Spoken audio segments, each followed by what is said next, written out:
posts for Facebook that spread disinformation. I'm sorry, but what did you just say? Information.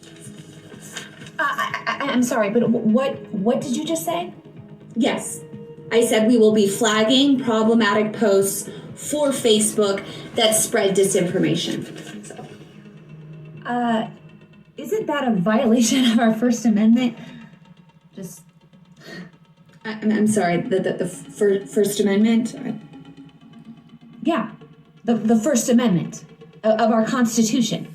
It says the government cannot censor our speech. We, the people's speech. We're allowed to speak freely, and the government can't censor us. It's a violation of the Constitution to do that. The Constitution? I'm sorry. I'm not familiar at all with the Constitution. Is anyone else in here familiar with the Constitution? Anybody?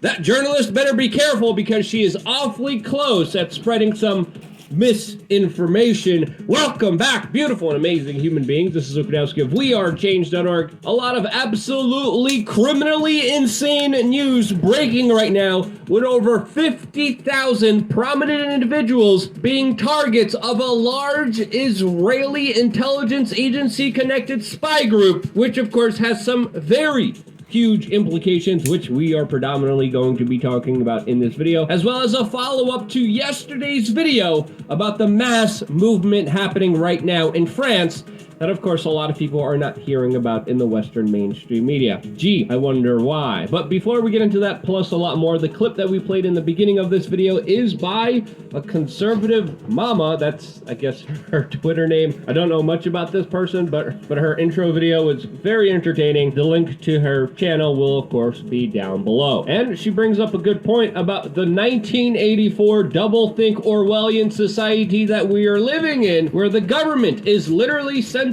speech for your safety, and the mainstream media is warning you about the dangers of critical thinking, literally asking you to disconnect from reality and what your eyes and ears see, since of course what the establishment media and government tell you is always true. A criminal, corrupt central authority knowing what is right for me always?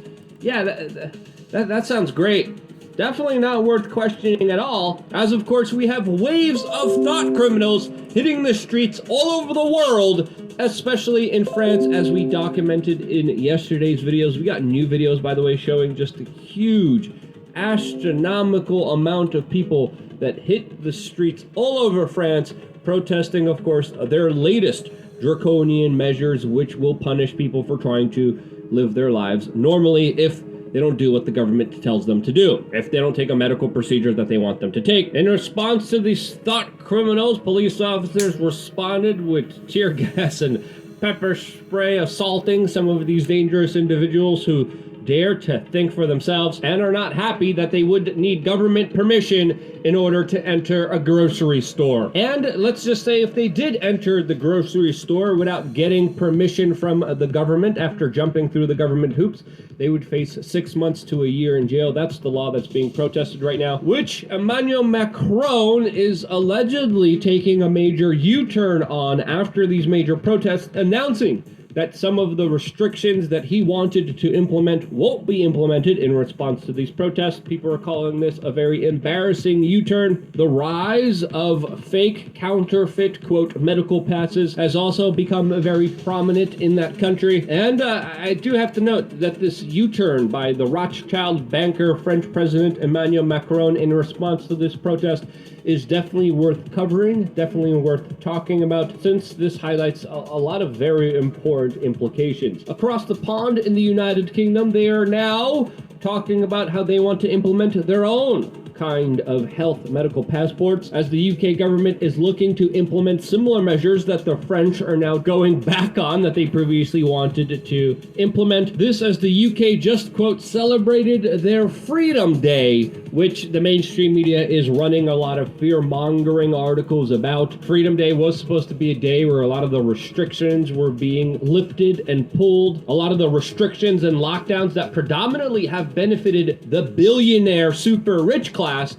and hurt everyone else. And now the mainstream media is arguing for more lockdowns and more restrictions that would benefit the billionaires that they do work with. And what kind of Freedom Day are you expected to have where in the United Kingdom, literally riot police turn up to the door of a 12-year-old to make sure that the child is isolating and not going outside, as happened to a family in Manchester in the United Kingdom, where a child was petrified and thought the government was coming to take her away. Yes, that country is celebrating Freedom Day. Some people decided to take their own interpretation of Freedom Day, and there was massive amounts of protests happening all throughout the United Kingdom, which were also met by some arrests. Since, how dare you celebrate freedom on Freedom Day? Here in the United States, there really haven't been many protests to speak of.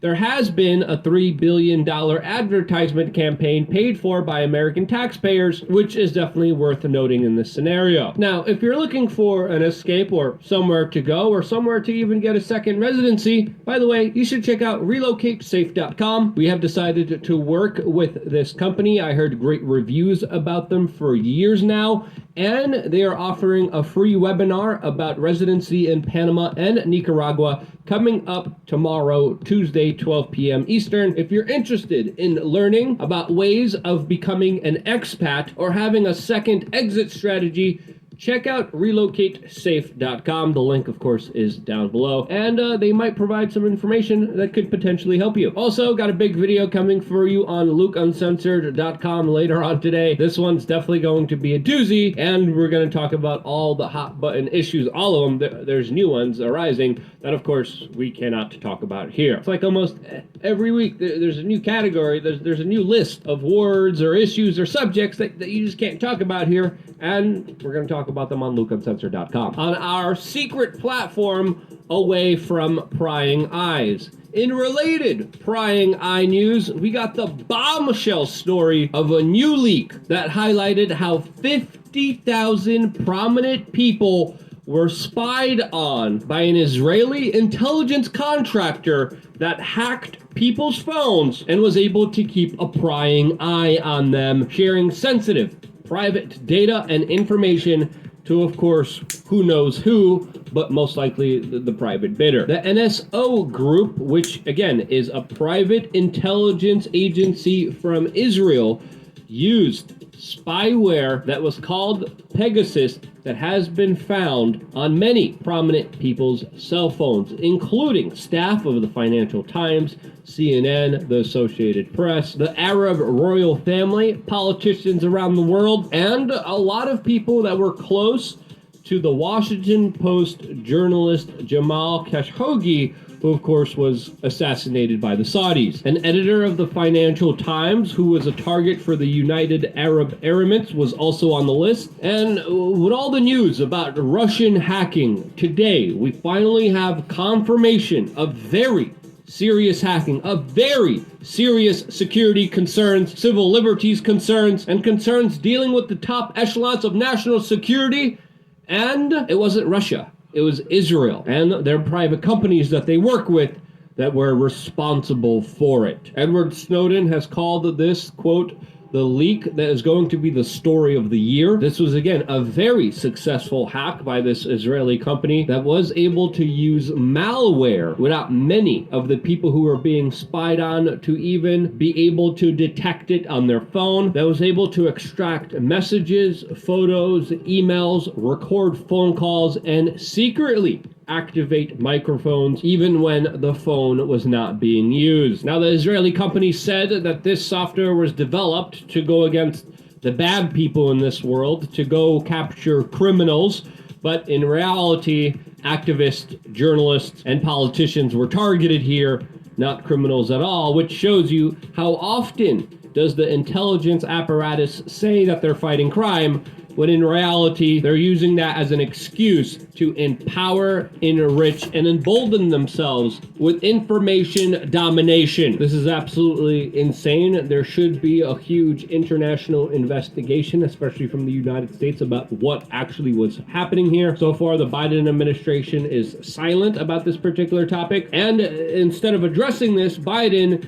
came out with a statement condemning China for, quote, cyber criminal activity. The Guardian, for once, had an article that I actually agreed with that was titled, "Huge Data Leak Shatters the Lie That the Innocent Need Not Fear Surveillance," specifically talking about this story and how regimes, dictators, evil people could buy and use data in order to punish dissidents, journalists, and politicians who stand in their way. Now, The Guardian will actually be revealing the identities of the people who are spied on this list in the next coming days. The list is suspected to create bombshell news reports with allegedly very prominent individuals, including presidents and prime ministers, being on that list. There's also a very suspicious case of a Mexican journalist that was also, quote, apparently of interest of a Mexican client. That Mexican journalist was, of course, located, taken out, and his phone has not been located ever since. Jamal Khashoggi's wife was also target